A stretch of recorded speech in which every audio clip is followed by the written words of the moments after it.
welcome to Siwa Television Network. I am John Peter presenting the program, which is a panel discussion on the AI and the importance of its effectiveness on the church and the leaders, what the church needs to know. The aim of our program today is to show that God created humanity in order that they flourish. God did not create us in vain. He loves us and wants us to live and flourish. So whatever we have done as humans, that God has given us as a knowledge to create or to make, is for the flourishment of the human person, machines also included.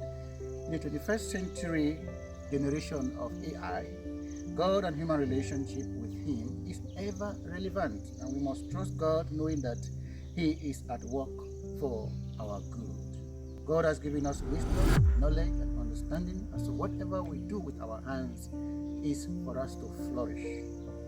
So the main themes of our discussions today is trust, acceptance, service to humanity. We must trust God, we must accept God, and also we must serve God by serving humanity. This is based or anchored on the biblical passage from Luke, Gospel of Luke, chapter 12, verse 48. To whom much is given, much is.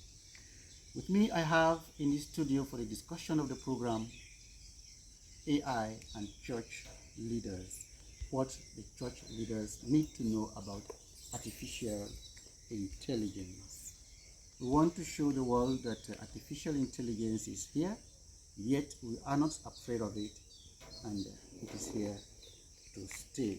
To discuss this particular important topic, which is very apt for this era, I have two very important people who have joined me from the Catholic Institute of West Africa, SIWA. On my left, I have Christopher Omaku, and on my right here, I have Sylvester Diallo. They are well versed in this particular topic, and they are here to share their knowledge with us.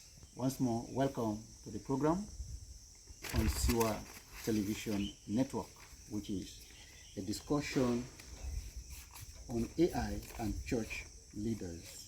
In a time where the tools of artificial intelligence from big tech corporations like Facebook, Google, Microsoft, and Adobe, we are faced with so much information, and the things are evolving so rapidly that we get confused when we hear about AI. But today we are here to demystify it, make it very clear to our people, especially the Christian community or the faith-based communities, how we can use AI to make our communities better. Now, I want to ask, our people may be asking what AI is. What exactly is AI? So, on my immediate left here, let me talk to Omaku Christian. What is AI? The simple and straightforward answer is, as the acronym stands, artificial intelligence. But if it's about definition of it, I think the general understanding of what AI is what they call the ability of machine to operate with the intelligence of the human person. In other words, just the way the human person thinks or acts, if it's possible that machine will do that. That is all about so what the human person is capable of doing, like thinking, performing actions and stuff like that, if machine can do so, that's all about what AI is. Okay, so when we talk about AI, what comes to our mind is machine, and a machine that does what humans do. Yes, on my right here, Sylvester, what's your take on that? Yes, I want to add to the discussion. He has already defined AI, machines taking the role of humans in terms of intelligence and also performing some activities as human beings do. But I want to emphasize the fact that sometimes people misconceive artificial to mean fake. The term artificial does not mean fakeness, but it's something that is real. For example, if you see young ladies today, they wear these foundation, you say that one, yes, it can be fake because it gives an image of not the real. But when you compare that foundation to the light bulb and also the light of the sun, you know that bulb is not artificial. It is not real, fake. yeah. It is artificial, but it's not fake. It's not fake. It's So real. it's real. It gives light. It gives light. Okay. So that's what people ought to understand, that artificial does not mean fakeness. So artificial here, we are talking about that which is real, yes, it's real. but It's not natural. it's not natural. But it's so not it's, natural. It's like a composed. Yes. It gives you a result that is natural, even though the thing itself is not natural. not That's what it natural. is, because light, something natural. So if you put bulb here, it gives you light, right? Yes. But what that light is coming from is man-made, so to say. It's man-made. So the question is, can we engage AI in the Christian community? Because AI is already here. AI here, as you have defined, artificial intelligence. Can we engage AI seriously? Yes, we can engage AI in the Christian community. How? Because AI has come to stay. Just like when the internet came up, people were afraid that that some people even prophesied that said that is the end of the world. No, AI has come to stay, and we can engage it in the Christian community, especially in terms of propagating the gospel. You know, we can use it to propagate the gospel. We can use it to gather data, you know, for the sake of records keeping in the church, and also, you know, to give the world, the church, this touch of artificial intelligence, which has come to stay. So I think AI is very apt in the church, and the Vatican, I think there is the website, the artificial intelligence for the Vatican. Okay. Yes. In that light, when we talk about human relationship with one another and then with God, now machines are programmed to reason, to even solve problems, and sometimes you may not even have need for your brother or sister. Can machines take that place of God or relationship with your fellow It human is practically impossible not to have need of your brother or sister, but whether you actually satisfy that need, that's the difference. So if you bring in what is artificial in place, or machine in place of the human person, can it give you the satisfaction that the human being? We are social by nature, and we need to interact. Yeah. But machine is a creation of our hands. It's a creation of our hands. Human hands, yeah. But I did not create you. It did not create you. So our level of relationship is different from what machines, and so machine cannot replace it because it cannot. Like they argue in the church from the angle of morality. AI cannot take moral responsibility, can it? No. But the human person can do, because you feel moral conscience. good. You are conscious of the things that you should do or not do. But they are programmed to do what they are doing. Maybe when we go to the next level where they could do beyond what they have to do. But no matter what, they are going to operate based on how they are set. Even if they are going to do beyond what you ask them to do, where they are talking about the next level of AI, which is general AI or even super AI. In the end, it is the human person that programmed it or made it to be what it is going to be, even in that future. Okay. So it cannot replace it. All right. Cannot. You spoke about the eras of AI. Talking about narrow AI, General AI, and super. and the super AI. Yes. So we have the machine learning, Yes. or the large language learning. Learning. All these things will come about. Learning, large language model, Yes. where machines can do text for you.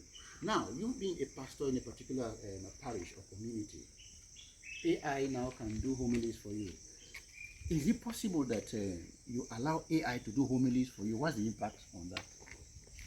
I think when you allow AI to do homilies for you, it sometimes takes off the human elements in the substance in which the AI is going to give you. Though you can use the AI to do research, but you have to embellish it with some concrete example. You have to contextualize it, because homily is not something that you just give in the air.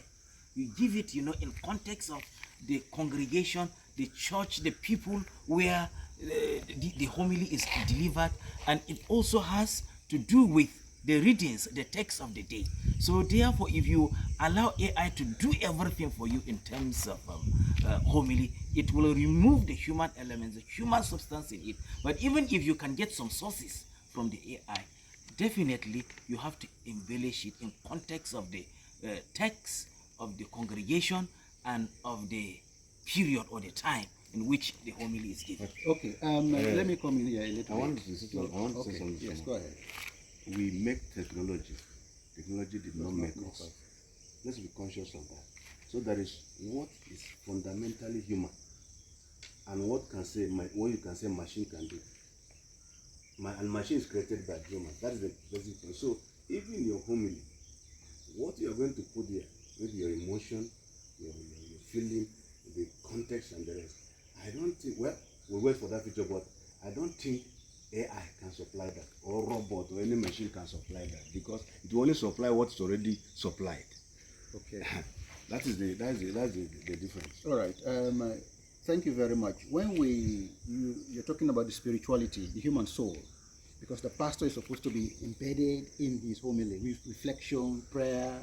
AI does not pray. Sure. If AI gives you homily, it's of course, it's artificial, because itself is artificial. So, but how can you use AI to reach a large audience? How? Well, let me put it this way. How do we use the media to reach large audience? How do we use internet to reach large audience? How do I use radio to reach large audience? How do I, all those things? I don't know. I asked this question against the backdrop of the fact that we are already in narrow AI, and Yes. we're using it every day. Yes, yes. So we don't know the extent to which AI will go. What I'm waiting for the time where information is passed and spread, maybe if you like, to the whole world using AI. I don't know whether that has been achieved. But other, platforms which AI are used, we get in touch with one another, depending on what you are sending, or the amount of information you are sending, and the number of people you are sending to, or the particular audience that the message is directed at. Sylvester, as we navigate this life, we are moving gradually from narrow AI to general AI, and we are talking about, machine learning. Is it possible for us to reach that end where robots or machines can now begin to reflect on their own, without telling them or programming them for particular purpose? They go beyond and begin to take decisions on their own. Is that possible? For now, we are in the narrow AI, and we are in the narrow AI whereby these machines are programmed to perform specific tasks and functions. Yes. But scientists are in the process of creating the general AI and even the super AI. God has given the capability and the ability for man to do anything. But for now, we are in the narrow AI, and we hope to see so many developments and growth in technology in years to come. But whether scientists will be able to achieve what they are projecting for the society is what now we will wait to see. But scientists are seriously working towards that. Should we be afraid as a Christian community or faith-based community with the speed at which AI is Naturally, everybody fears the unknown. But unfortunately, if you allow fear to overwhelm you, you find it difficult to step into that unknown in order to discover. So the possibility is there as long as human beings have capacity to go beyond whatever they have achieved. That's the possibility. However, we must always be conscious of the fact that in all this, as good as AI may be, there are also negative sides. Yes, you understand? Even if it's not a question of morality, even the question of our survival, all those things must be put, must be considered for us. As we go forward in all this. So that's the truth about this. So if, for instance, tomorrow robots will do whatever human beings can do. Okay, robot can shoot gun, the way human being can shoot gun, can fly plane, attack planes. Okay, robot will fly, but how is it going to end? With any place it's going. That is the danger. Yes, you have named some of the dangers. What are some of also the downsides of this AI that directly affect the human person, especially us who believe in God and want to maintain a relationship with God? One of the challenges religious leaders are pointing out that has to do with AI is the area of ethical consideration. Okay. With the coming of AI, we are going to see so many changes. Some people may lose their jobs. You know, in the area of privacy, how is it that this AI will work without intruding into the privacy of individuals? Individualism. Yes. Also. That one will also creep in. Okay. Individualism. It will make people, you know, to be separated from one another. People will be isolated from one another. And the creation of AI makes it possible that it gathers data, even from online sources, and forms it together. So how is it that it will not intrude into the privacy of individuals? I think these are some of the challenges that we religious leaders point out to these scientists that they should look into. So what are some of the remedies, things that we can do to prepare ourselves as against the downsides of AI? Well, there's one thing that we should know is that as much as the church or religious leaders will try to caution people, the way they operate independent of us. So you're not going to be the reason why they will stop. Your own is to play a role of somebody that's cautioning us and try to tell us to avoid the danger of going A, B, or doing A, B, or C. That's the fact about it. But all we can say is that, one, which is actually the gospel that we must preach, the moral aspect of using all this. We must always remember one fact, that it is about it serving human beings, not human beings serving it. So anything that will endanger the human person, then it's not good in the end. But if we are going to use it for the good of the human person, let it be so. But science is endless. Okay. So what can the church do now in terms of helping people to know AI? Yes. Let us, because what you don't know is more dangerous. Let us embrace it. Let us study it. Let us go into it, and let us create awareness and sensitization for our people to use it well. Okay, so which means the church must definitely put funds aside to help people to learn AI for the good of humanity and for the good of the church. The good of the church. Yes. So it is not really a danger that will annihilate or wipe us out, but let us use it to our own advantage. Sure.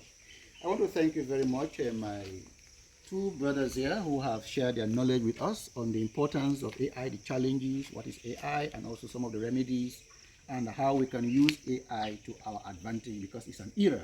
We had the internet era, well, the printing press, the printing era, and then we had the typewriter.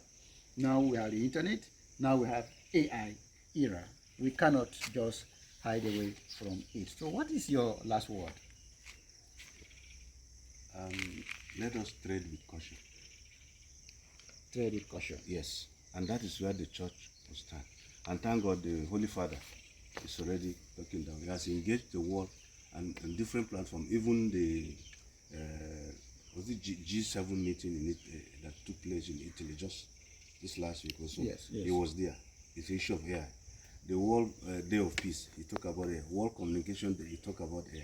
So the church is already conscious of the existence of this, and that is why it's not resting. But all is running on to the fact that let it be at the service of man. It must remain a machine, and machine will always be conscious of the fact that it is a machine and should always remain a machine. Okay, yes, Sylvester, what are your last words? Let us embrace it. Let us not be afraid. Let us see the areas in which we can use in the church for the sake of the gospel and also for the good of humanity. I want to thank you very much for taking your time to have come to this medium, which is CY Television Network, and discussing this program, AI and church leaders, what the church leaders need to know. Indeed, we need to look at what the biases are in algorithmic biases. We need to look at what AI can do when AI becomes self-conscious. All of these are there as challenges, but we are not going to give up or be afraid of it, because AI is here to stay, and we are going to use it for the advantage of the church community. The integration of AI into church is not just about adopting new tools, but aligning them to the good, for the good of the church as instruments. I am John Peter. I have been your presenter, and this is Siwa Television Network. Until we meet in the next program, say bye.